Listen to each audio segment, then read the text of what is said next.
Hey up everyone, I hope you're all doing well. Today we're checking out the Fjällräven Sten Jacket again. I reviewed this back in 2019, but ever since it's continued to be used and has held up great, so I thought let's re-review it. So here we are, 7 years of wearing this. I can confidently say that this is worth the money. However, there are certain aspects that haven't held up as well, which might be important to take note of, so you can anticipate it or perhaps prevent it from happening. You can check out the links in the description down below for the most up-to-date prices. I wear a size medium. The jacket is made from G1000 light material and reinforced with G1000 original fabric. I really like this because G1000 dries pretty fast, but most of all feels incredibly nice. Now of course it's not as light or as watertight as, for example, Gore-Tex, yet I've never had a jacket made from Gore-Tex last this long, alongside the fact that it generally just feels a lot better to wear.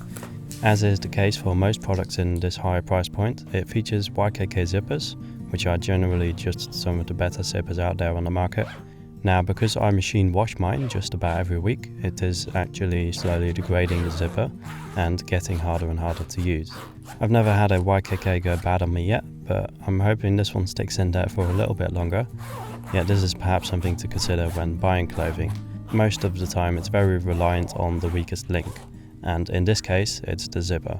Unless you prefer a design that would utilize buttons or magnets like this fidlock stuff, perhaps that's a little too techy for Fjällräven, but would make it last just that little bit longer.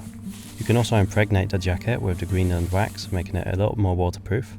However, I personally haven't done this as I find it unnecessary for my needs. I only wax my jacket when I plan to go on holiday or on a work trip, as it does actually improve the overall look of it as well. It features a small leather logo on the left side, which adds a nice touch without being too flashy. The same logo is also present on the zipper pulls. The pulls themselves are made from leather, which is pretty sturdy, although they have since disappeared on the main zippers alongside that latch that you see here. I assume it's just me having been too harsh with my gear, but keep this in mind.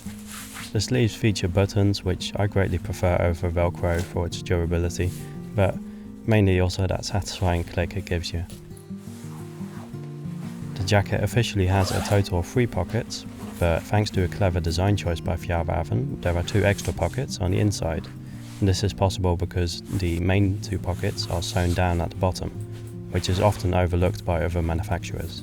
The top pocket is handy for storing a cell phone or a pair of gloves, and the bottom 2 pockets are great for keeping your hands warm, but not necessarily for storing stuff, as sometimes the waist of a backpack overlaps this area, but that's very subjective.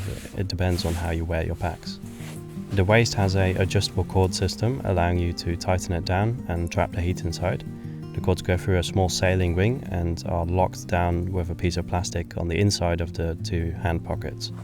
This enables you to adjust them without removing your hands from your pockets, but let's be honest, it's mostly there to fiddle with while you're walking around. The hoodie doesn't have any cords to tighten it down, so it may blow off when biking, however it's fine for walking. There is also 1 extra button on the bottom of the zipper to keep the wind flap in place. Personally, I haven't found much use for this button due to the placement. I often forget that it's even there. So overall, I really like this jacket, and it's been my go-to everyday carry for the past 7 years now, which sounds insane.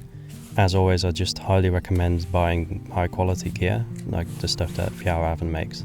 I hope that someday they will start producing some more techie products as well, like this jacket, but then instead of a zipper, utilizing some kind of magnet closure that will hopefully last a little longer.